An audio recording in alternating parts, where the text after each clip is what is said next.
In everything I do in my teaching of option trading, I'm always talking about having a plan for every trade. And a lot of times that plan includes something like, well, if the trade goes my way, I do this.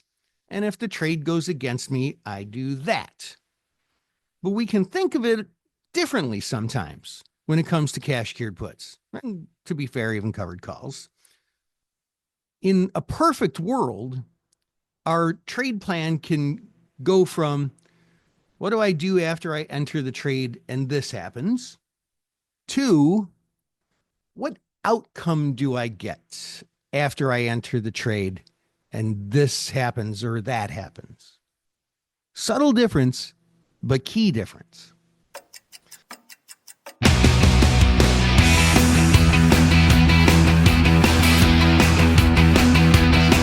Hello, Wealth Builders. You're listening to Wealth Building with Options. Here's your host, Dan Passarelli. Hey, Wealth Building family. Welcome to episode 51, Wheel Trades That Don't Suck. But before we jump in today, let's talk about how you can get the most out of the Wealth Building with Options community. First, make sure you're subscribed to the show in your favorite podcast app. You don't want to miss anything.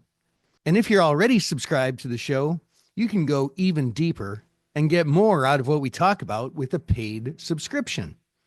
With your paid subscription, you'll get video extra podcast episodes so you can get hands-on video training on things we talk about on the show, subscriber-only posts where I'll drill down on a stock, event, or trading opportunity and share ideas. You'll get all my covered call and cash secured put trades that I'm making in my real brokerage account. You'll get access to our monthly online Ask Me Anything webinar, and you'll get our unusual options activity alerts on options income trades and much, much more. And the best part is your paid subscription helps us keep the lights on the show and keep it on the air. So I want to thank some very special people. I'd like to take a minute to thank our newest paid subscribers who joined this past week. John P., welcome. Vincent C., welcome. Aaron O., welcome. And thanks for being a subscriber. To join this list of Wealth Building paid subscribers, just go to wealthbuildingpodcast.com and choose a monthly or annual subscription. Or for the best value, become an all-in wealth builder and get everything I mentioned, plus our Friday group coaching, our smart income video class, and get on the wait list to get a signed copy of my new book, Build Consistent Wealth with Options. That's scheduled for release on April 28th, 2026. I love doing this podcast. I do. And writing my Substack posts. Those are probably two of the things I enjoy most about doing what I do. Back in the day, I also used to like going to conferences and trade shows and talking to people in a class or face-to-face about options and the market. The thing I like most is being on the front lines. I like hearing people's war stories about trading. I like learning what works for them and what areas are getting them stuck. It helps me pass along great and useful stuff to you. More times than I'd like to acknowledge, I've had investors tell me the wheel doesn't work. It sucks. You have all the downside and give up all your upside. I don't make enough. Commissions eat in too much. It doesn't work like the books show. The trades suck. And you know what? When I talk to a lot of them about specific trades they made, well, a lot of times their trades do suck. Covered calls and cash secured puts are not hard, but there are some important nuances. And if you get some of these things wrong, they won't work. they're going to suck, but they don't have to. And for a lot of people, they certainly do not suck. Not when traded as a system of fairly optimally placed individual trades. No, they don't suck. They can be great. They can be life changing. Let's dig into some of the most commonly overlooked nuances that can help your covered call and cash secured put wheel trades decidedly not suck. Let's talk about one area where I see a lot of people make mistakes, and that is the minimum percentage of the stock price. There should be, along with all the other things we talk about on the show, a minimum percentage of the credit of the option premium to the stock price. That's super important. But it's very difficult to set just a standardized blanket minimum value for exactly what that percentage ought to be. Clearly, selling a 2-month at the money call is going to be a lot bigger of a percentage of the price of the stock than like a 1-day out of the money call. Creating a single rule for exactly what that minimum percentage should be is like impossible. There's just too many factors. But it is something that's important to look at. And one of the best ways to look at that is with annualized return and skate yield. As an investor, we think in terms of annualized returns. We do. We have to. I mean, if you are looking at the interest rate you get in the money market account in your brokerage account, it doesn't tell you what percentage you get each day. It gives you the APR, the annualized percentage rate. Everything is in annualized percentage rate. When you buy your car or your house, it's the annualized percentage rate. That is what we are trained, our brains already think of. I mean, if I told you that there's an investment that's guaranteed to pay 20%, magically guaranteed to pay, obviously not a real scenario. I mean, is that exciting? Well, you better ask, okay, over what period of time? If I make 20% in a week, I'm in. If I make 20% over the next 50 years, I'm not even going to cover inflation. That's a terrible investment. Annualizing returns makes it possible to compare investments of different time frames on an apples to apples basis. But for those of you who have maybe done some reading on covered calls and cash secured puts, or maybe read a book on it, or got some sort of training, when you start digging into it, there's a very common criticism of the concept of using annualized returns. And that is, when you use an annualized return, it implies that the investment can be repeated over and over again with the same amount of success, right? If I make a 2-week trade and I annualize that out and it works out just perfectly, and I say, oh, that comes out to a 30% annualized return. Well, yeah, the only way to actually realize that annualized return is to do that again every 2 weeks for the rest of the year and have it work out perfectly. When I worked as an instructor teaching classes and creating other content for the Chicago Board Options Exchange, the lawyers there, the compliance people, would not allow for examples with annualized returns if the trade had fewer than, I want to say it was 14 days. And in a way, that's a fair point, right? Because some of the time the trade is not going to work out and you're never going to get the exact same values. You're not going to sell the call every 2 weeks at the exact same point. Implied volatility can change. The relative placement of the stock price to the strike price is going to be different. It can't be repeated with the exact same success every time. But that's not really the point here. When you're considering a trade along with the annualized return, you have to consider the risk and the likelihood of success, right? If your trade history shows that some trade worked out 76% of the time in the past, the next trade, you should think of that as like, oh, well, there's a 76% chance of the trade working out, right? It's important to train ourselves to think like this as an investor. But here's the deal. Trades actually don't need to be repeated for annualized returns to still be useful. Consider the universe in which every trade is a one-time, unique, unrepeatable opportunity. Okay, which is reality, right?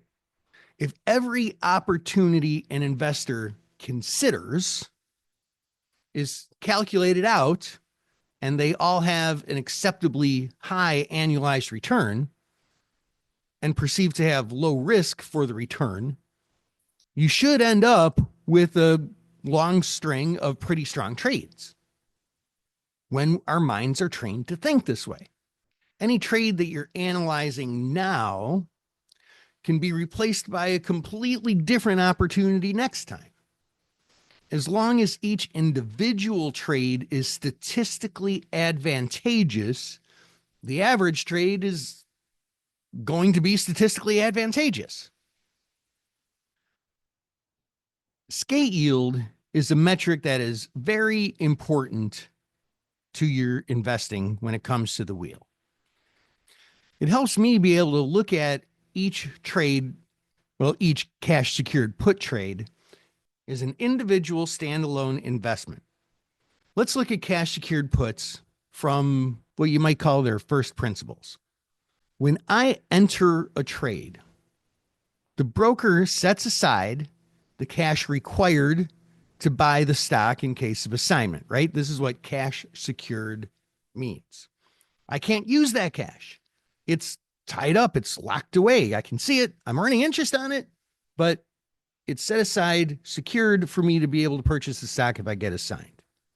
The amount of cash the broker holds is equal to the strike price times 100, because the short put is the obligation to buy 100 shares. So that's literally the amount of money you're going to need in order to buy the stock if you get assigned. Strike price times 100. That capital is held for the period between now and when the trade is over, either when you buy the put back or when the put expires or when you get assigned. The put premium is what would be earned during that period on that capital that is invested. Wait, did I say invested? Didn't I mean set aside? Is there really a difference? No. That's effectively your investment. Think of it as just ROI, which I call skate return on cash. That is the option premium divided by the put strike price. So let's keep with this idea of what the tech nerds call first principles. Investors put money aside and get a fixed return unless you get assigned. Can you think of any other financial instrument that works that way? Duh. Yeah, of course you can, right? I mean, how about just a bond? With a bond, you get the interest rate unless the issuer defaults, right? Defaulting is the risk. With cash secured puts, getting assigned can be thought of as the risk. With the skate objective, it is the risk because that's what you don't want to have happen. That's the risk kind of in the same way that we would think about a bond. It's the undesired outcome. But getting assigned could be desired if the investor has the trade objective. Well, either way, investors can think of the premium as return on that invested, again, set aside capital and consider the likelihood of the other outcome, getting assigned, in the same sort of way as a bond analyst might think about it when he or she is analyzing the quality of a bond. The concept of skate return on cash shows the shortcomings of investing strategies of selling puts far out of the money. The low premiums of those far out of the monies, they don't provide enough capital for the risk in many cases. It's a lousy ROI, but you still have risk. The risk is a little lower, but the ROI is a lot lower. For skate return on cash to be useful to investors, though, it does still need to be annualized. Thus far, I define skate return on cash as put price divided by strike price. So let's annualize that. When we annualize it, that's what we call skate yield. Skate yield is your annualized return or yield if you skate. So here's where things kind of start to jibe here, right? If you don't skate, you get assigned, right? And again, depending on the objective, it's typical for investors to look at one outcome, skating or trading, skating, or when I say trading, I mean getting assigned and buying the stock, looking at that as the good outcome because you meet your objective, and the other, whichever is not the objective, is thought of as the bad outcome. I'm making air quotes. You can't see me, but I am. But what if both could be good outcomes? Yeah. In everything I do in my teaching of option trading, I'm always talking about having a plan for every trade. And a lot of times that plan includes something like, well, if the trade goes my way, I do this. And if the trade goes against me, I do that. But we can think of it differently sometimes when it comes to cash cured puts. And to be fair, even covered calls. In a perfect world, our trade plan can go from what do I do after I enter the trade and this happens to what outcome do I get after I enter the trade and this happens or that happens. Subtle difference, but key difference. So when I was a clerk early in my career when I was working on the floor of, at this point, it was the Chicago Board of Trade, there was a guy who worked in the back office named Otis, which was not his real name. I don't know why they called him Otis. I think it has something to do with the acronym they use for whatever his job function was or something. I don't know. It doesn't matter. But super nice guy. And there was a chessboard in our office. And one day, Otis says, hey, you want to play a game? I'm like, yeah, okay. And I don't know. I was like 20 something. I did play chess as a kid, but not seriously or anything. I was better than some amateurs, but not good, But Otis was good. And it ended up being this sort of like chess mentor relationship for a while. And we would play chess during lunch. And it was kind of funny. Like we'd play and I'd make a move and he'd be like, no, don't do that. Why are you doing that? Here, put this piece back. Look, if you do that, I'm going to do this. What are you doing? And, I would just get a lot of that. And I kind of learned a lot. But one of the things he taught me is what they call in chess the double threat, which I don't know if he called it at the time, but that's what it's called, the double threat. That's when you make a move that creates two simultaneous threats to your opponent that are mutually exclusive. They can only save one piece and they're forced to sacrifice the other. Whichever one that your opponent chooses, it's good for you. You secure a gain. This is what I love to look for in cash cured puts, and you can find them.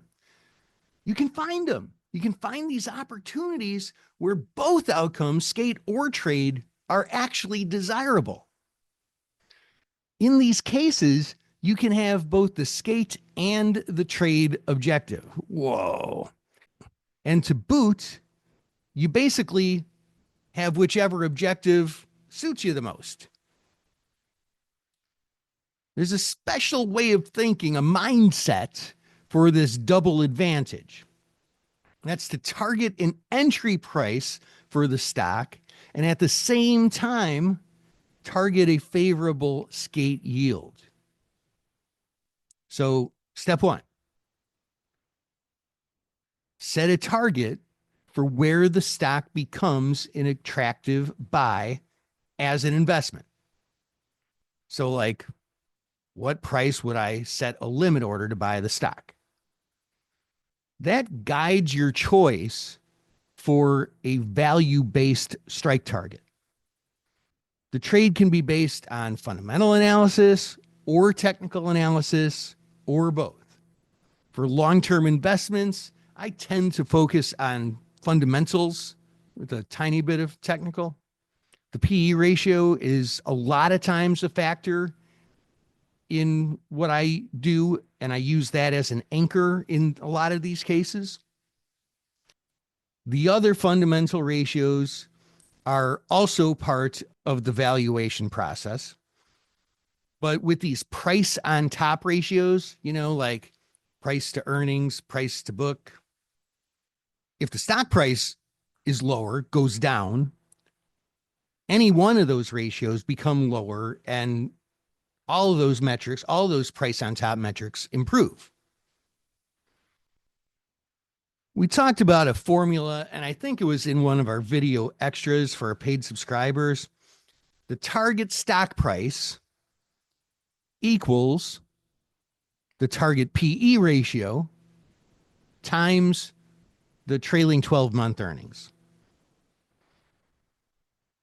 Once you do that formula and you solve for that target stock price, then what I do is I construct an effective purchase price around it by taking the strike price minus the put premium and kind of rounding. It never works out exactly.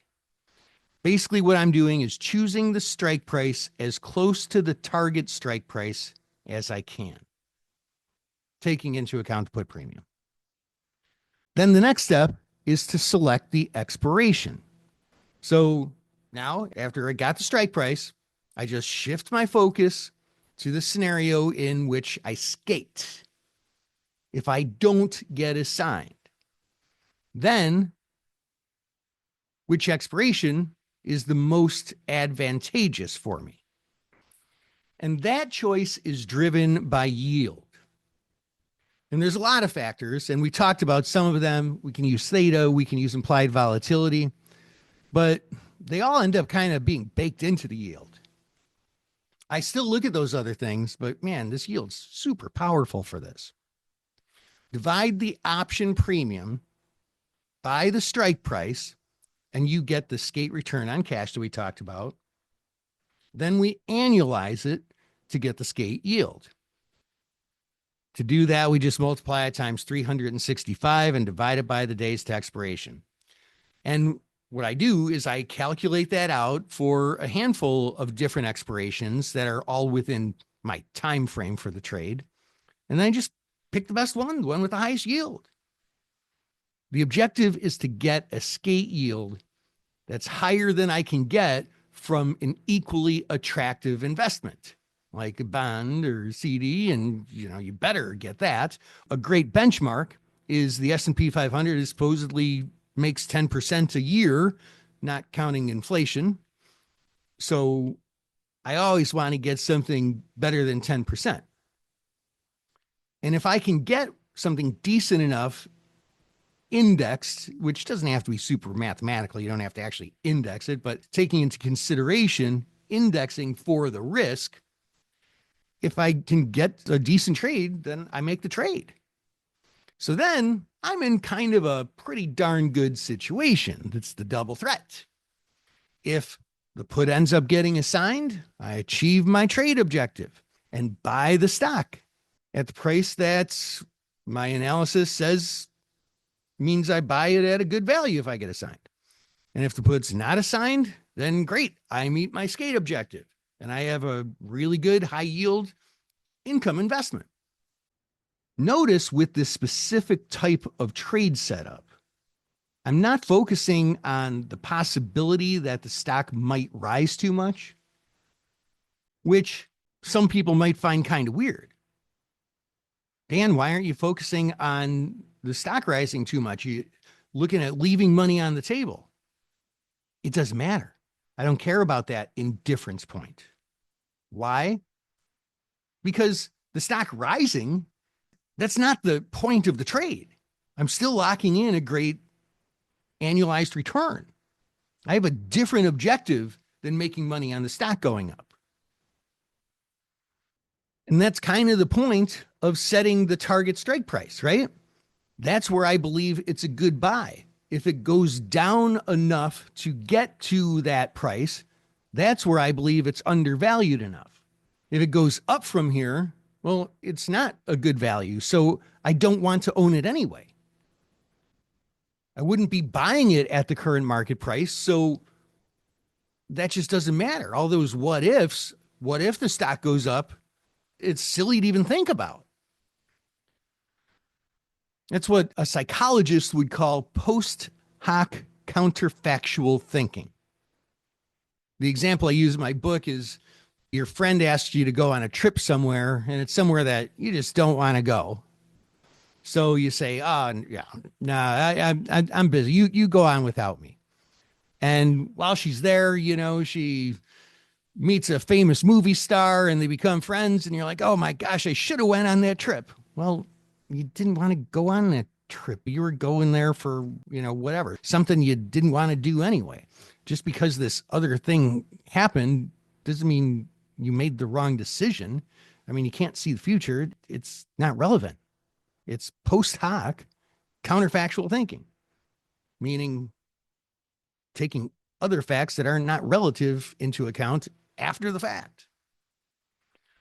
A cash secured put trade like this, at least at this point in the trade life, is a non-stock income investment where the capital is set aside for a period between now and expiration. That's to be thought of as your investment. And in return for that capital being set aside, you get an attractive yield.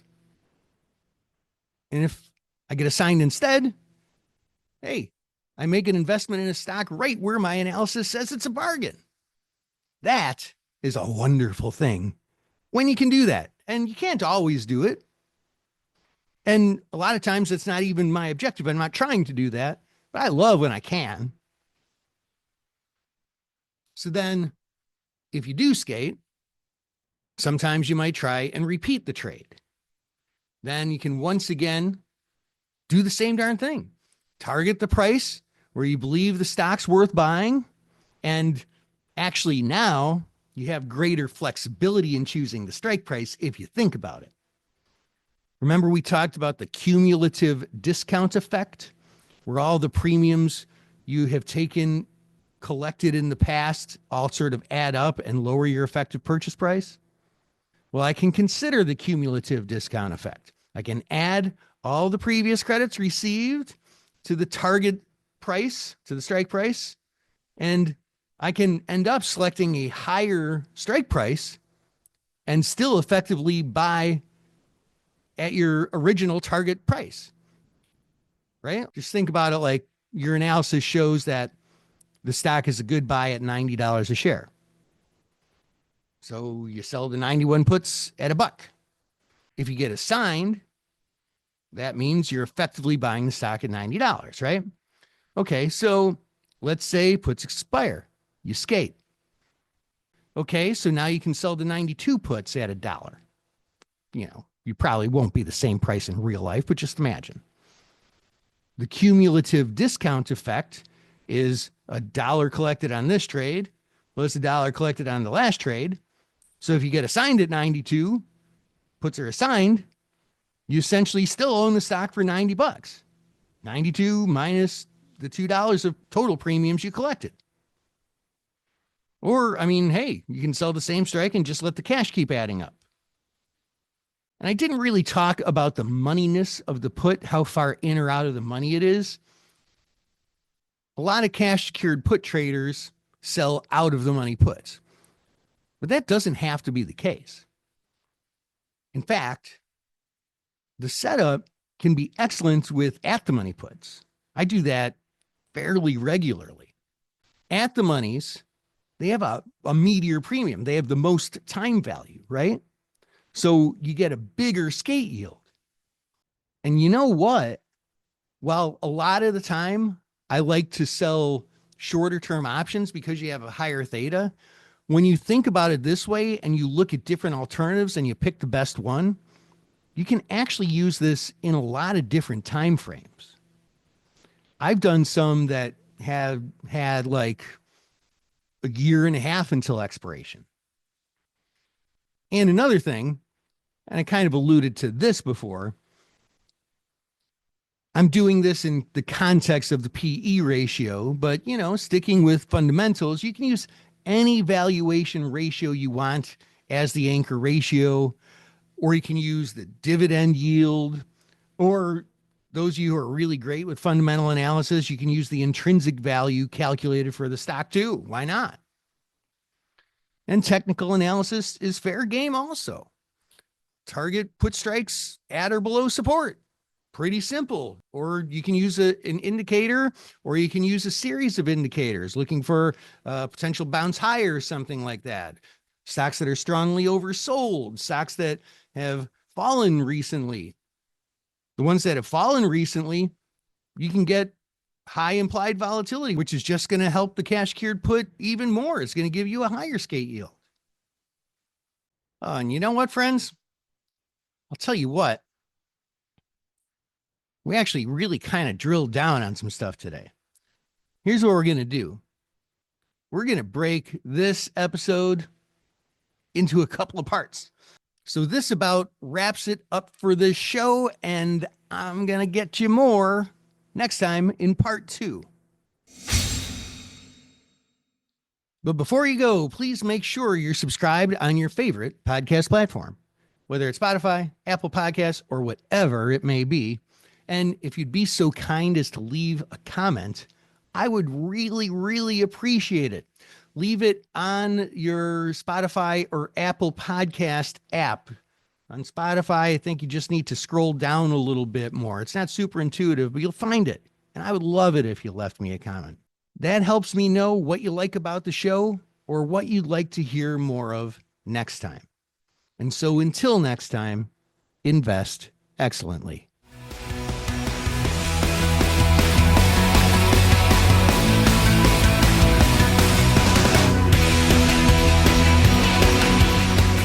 Options involve risk and are not suitable for all investors.